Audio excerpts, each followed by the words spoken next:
¿Qué tal? Buenas tardes, amigos. Saludos con todos. Un gusto volverlos a ver por este medio. Bueno, vamos a ver ahora la ley de Gay-Lussac, el llamado proceso isocórico. Para conocer este punto hay que tener un requisito previo, que es haber visto el tema de estado gaseoso, que lo tenemos en el canal.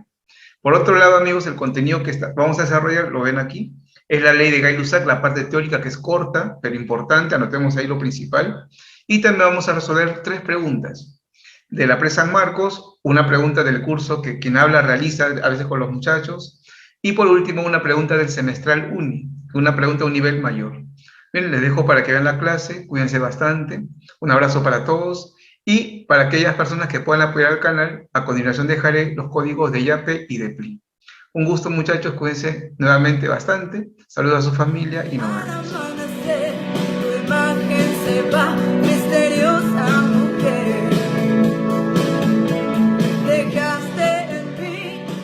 Bien, amigos, vamos a empezar la explicación de esta parte de química llamado proceso isocórico o ley de Gay-Lussac. A ver, para esto vamos a partir de un recipiente donde encontramos internamente un gas. ¿Está bien? Cualquier gas puede ser oxígeno, nitrógeno, CO2, el argón, cualquier gas. Hemos colocado una cantidad de moléculas para representar el gas en movimiento en la parte interna. Un detalle: el recipiente que voy a utilizar para aplicar la explicación de esta ley es un recipiente rígido. ¿Qué significa eso? Que el recipiente sea rígido, que las paredes son fijas, es decir, por más que aumentemos más gas, las paredes no van a crecer o se van a ampliar, y por más que saquemos gas, las paredes, el recipiente no se va a reducir en tamaño. En cambio, un recipiente no rígido será un recipiente que cuando le añade gas o le saca gas del interior, cambia su tamaño. Por ejemplo, un globo. Si a un globo usted lo sopla más y le llena más de aire, se hace más grande. Si le saca aire, se hace más chiquito. Esos son recipientes no rígidos, lo cual acá no voy a utilizar.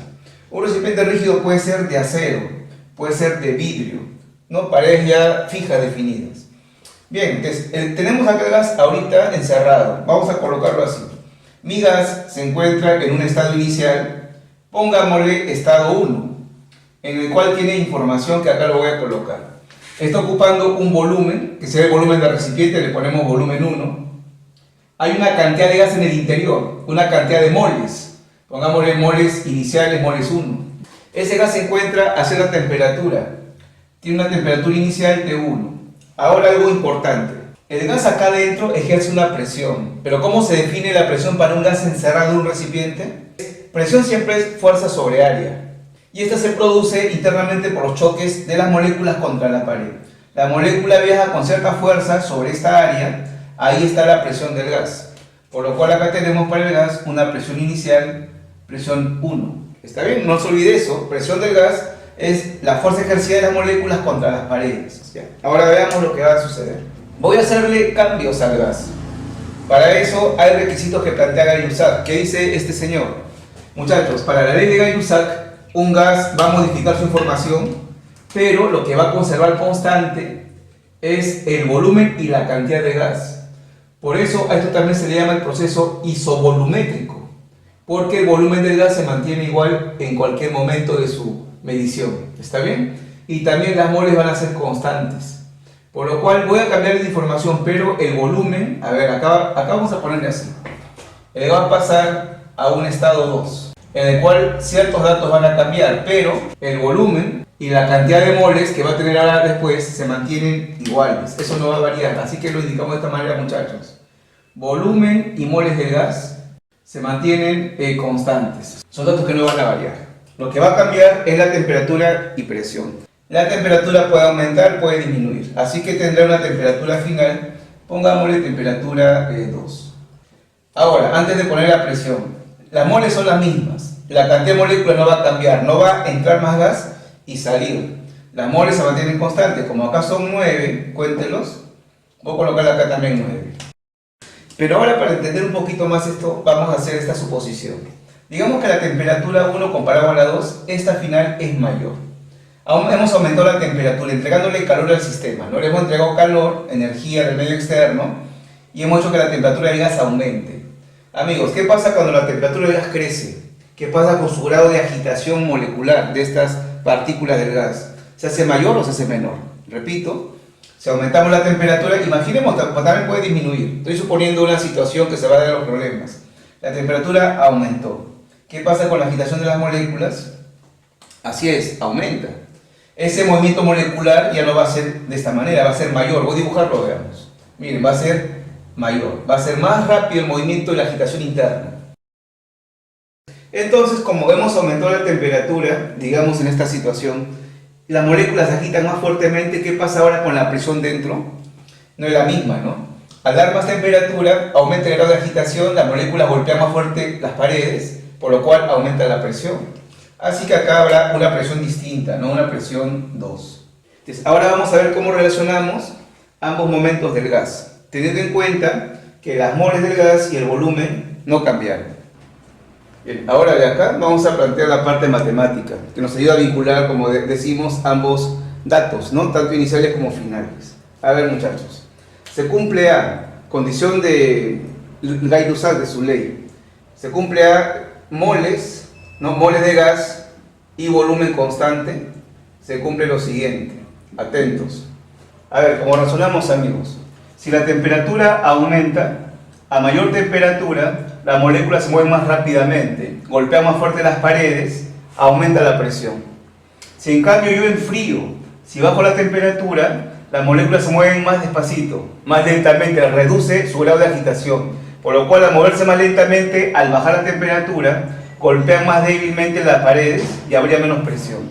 ¿Qué se concluye? Por lo que hemos dicho, se concluye que las variables presión del gas y temperatura del gas guardan entre sí una relación ¿de qué tipo?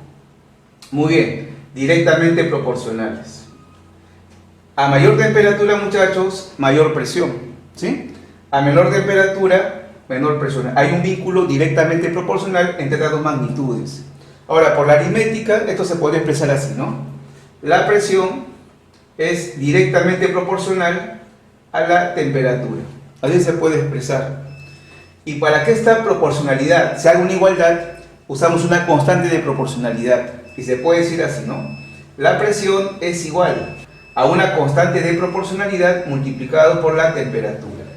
Adecuando esto se obtiene la expresión que yo voy a utilizar. Muchachos, la presión del gas sobre la temperatura va a ser una constante. Entonces, tanto al inicio como al final, la relación presión entre temperatura se mantiene constante, es una igualdad, ¿está bien? Esto es lo que me interesa ahorita para relacionar ambos momentos. Entonces, amigos, aquí para los dos estados decimos así, ¿no? A ver, para dos estados del gas se cumple lo siguiente. Sería la presión inicial entre la temperatura inicial tiene que ser igual a la presión final sobre la temperatura final. Y todo esto siempre va a ser una constante, ¿ok? Si yo mantengo, repito, el volumen del gas, volumen del recipiente constante y la cantidad de moles también, se cumple esa relación. ¿Listo, amigos? Con esto vamos a hacer preguntas vinculadas y que han venido en exámenes de admisión. Bien, vamos a ver algunas preguntas vinculadas al tema para que veamos cómo se aplica la ley de Gay-Lussac, el llamado proceso isocórico. Veamos aquí esta pregunta. Bueno, esta primera pregunta es de la PRE San Marcos, en la cual nos plantean el enunciado así. Dice, es muy peligroso que las latas de aerosol se expongan al calor ya que pueden explotar. Cuando una lata de aerosol que se encuentra a 4 atmósferas y 10 grados centígrados es colocada accidentalmente cerca de una fogata, su temperatura alcanza 293 grados centígrados. Determine la presión final en milímetros de mercurio del gas dentro del recipiente. Bien, vamos a dibujar por aquí nuestro recipiente, muchachos. Por acá digamos que está nuestra lata de aerosol, ¿no? Un recipiente metálico. Por ahí tenemos algunas pinturas, ¿no? Algunos desodorantes en aerosol. Bueno, nos plantean aquí. Tenemos nosotros, según el texto, leamos, muchachos, cuando una lata de aerosol que se encuentra a 4 atmósferas y grados centígrados, dentro del aerosol hay un gas. Antiguamente, esos gases que se encontraban dentro de las latas de aerosol eran los llamados freones o CFCs, pero hay un gas en el interior. Dice que se encuentra ahorita a una presión igual a 4 atmósferas y además a una temperatura igual a 10 grados centígrados. Colocamos ahí la información, muchachos. Ahora, es colocado accidentalmente cerca de una fogata. ¿Qué quiere decir esto? Que este gas, que se encuentra en un momento inicial 1, va a cambiar su información, principalmente de la temperatura. ¿Qué le pasó al gas? Esa lata se colocó cerca de una fogata y su temperatura, como ven, alcanzó 293 grados centígrados. La temperatura que estaba a 10 se ha incrementado notablemente. Ha pasado a tener 293 grados Celsius de temperatura. La pregunta es, determine la presión final en milímetros de mercurio. La presión que va a haber ahora, pero en milímetros de mercurio. Esa es la incógnita. Bien, amigos, nos damos cuenta que al ser una lata de aerosol, esa lata es metálica, por lo cual el tamaño y por ende el volumen que contiene ese recipiente no va a cambiar. Así que puedo afirmar que tanto al inicio como al final, el volumen del gas se mantiene constante. ¿Por qué razón? Porque el volumen del recipiente es el mismo. Al darme cuenta de eso, que el volumen se mantiene igual, y además el problema no me dice que se ha introducido más gas, que ha salido gas. Por ende, amigos, la mole del gas se mantienen constantes, antes y después de exponer la lata de aerosol a la fogata. Por lo cual podemos afirmar que aquí estamos frente a un proceso isocórico.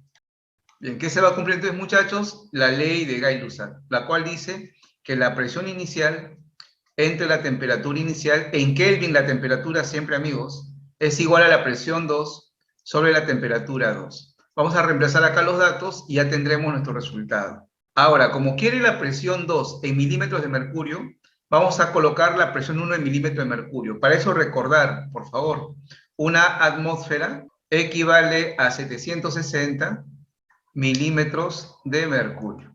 Así que ponemos el dato. Presión inicial, 4 atmósferas, o sea, 4 veces 760 milímetros de mercurio. Ya está acá la presión inicial en esa unidad.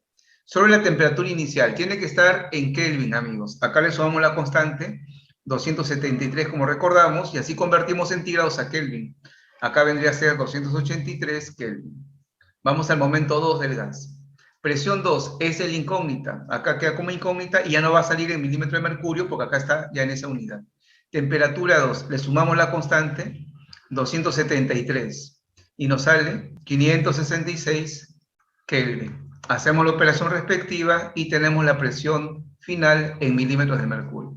¿Cómo se pueden dar cuenta, amigos? Aquí sacamos esto, 283, acá quedaría 2. 2 pasa a multiplicar a 4, 8 por 760 y nos sale 6080 milímetros de mercurio. Tenemos la respuesta y la clave vendría a ser la A.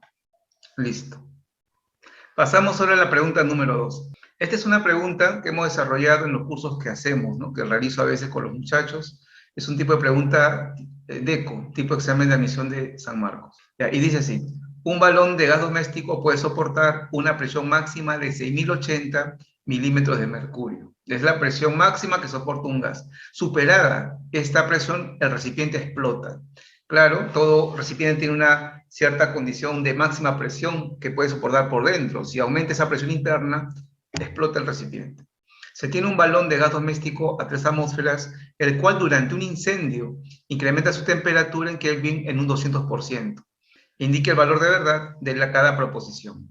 Vemos los enunciados y dice: el gas dentro del balón experimenta un proceso isobárico, ley de Charles, el balón de gas no explota, etcétera, etcétera. Bien, amigos, creo que todos entendemos y sabemos de qué material está fabricado un balón de gas doméstico. Y un balón de gas doméstico para la cocina, ¿no? Está hecho de metal, metálico, ¿no? Puede ser acero, que es bien conocido. Aquí está el balón de gas doméstico. Bien, ese balón de gas doméstico acá principalmente tiene propano, pero voy a colocarlo así nomás. Un balón de gas contiene cierta información. Dice que ese balón de gas doméstico está a una presión, ahorita lo tenemos de 3 atmósferas. Acá ponemos la información. Nada más, dice así: el cual durante un incendio incrementa su temperatura en Kelvin en un 200%. Yo no sé cuándo es la temperatura inicial en Kelvin, pongámosle que sea A Kelvin, es la temperatura que tiene ahorita. Ese balón de gas va a incrementar la temperatura producto del incendio, similar al problema anterior que decía una fogata, ¿no? Parecido. Así que vamos a poner aquí el balón de gas ya en el momento 2, cuando ha sido expuesto al calor del incendio.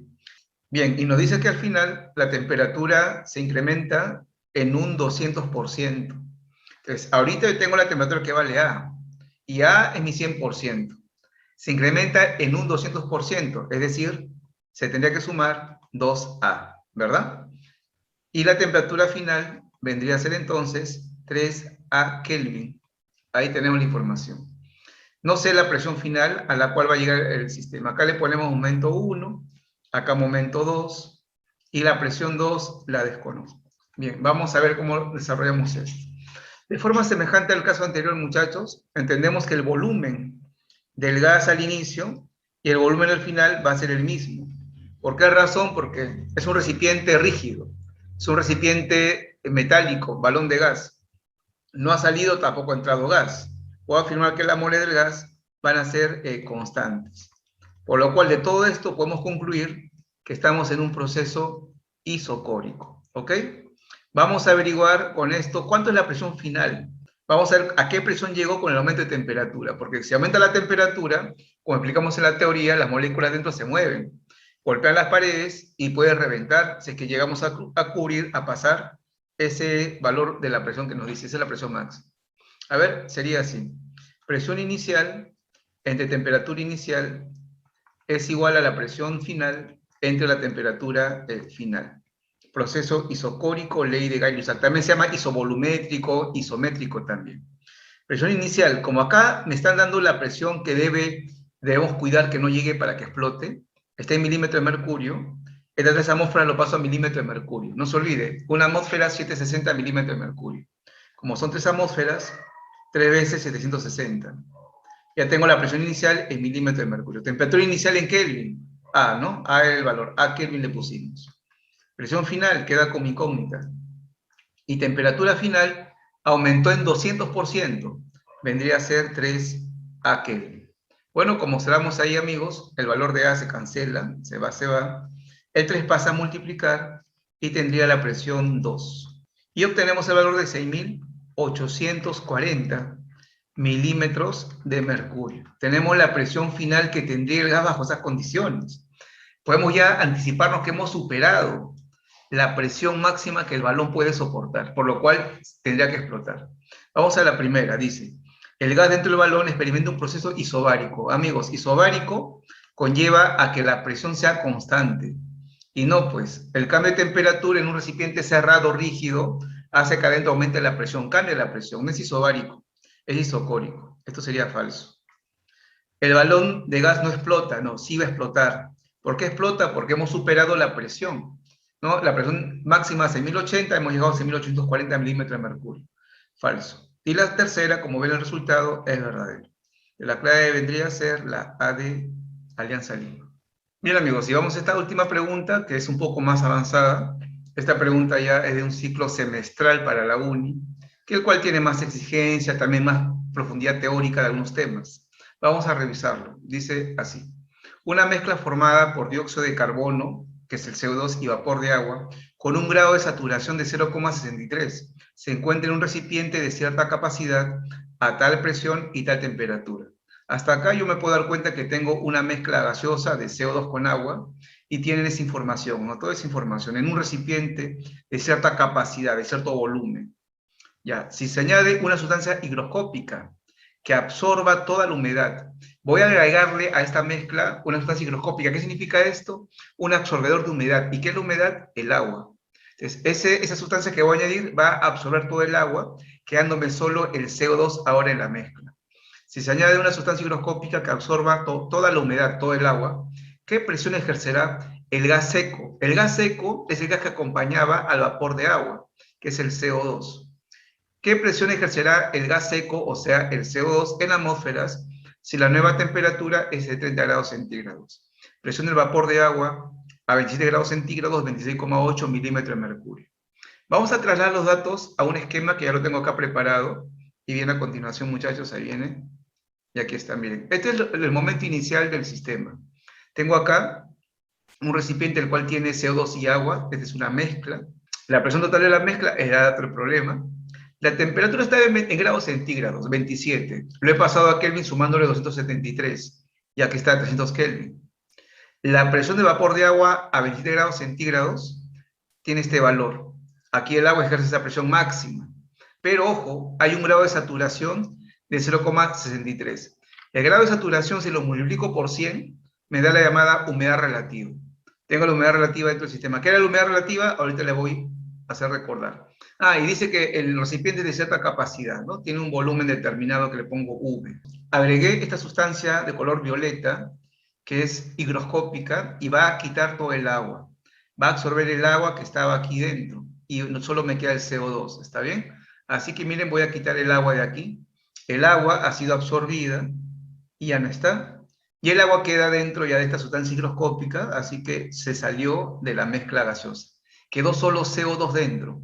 Solo está ahora el CO2 en el recipiente. La pregunta dice, ¿qué presión ejercerá el gas CO2 ahora cuando está solo acá dentro? Si la temperatura es de 30 grados centígrados. A los 30 grados centígrados le sumo 273 y tengo esta temperatura en Kelvin.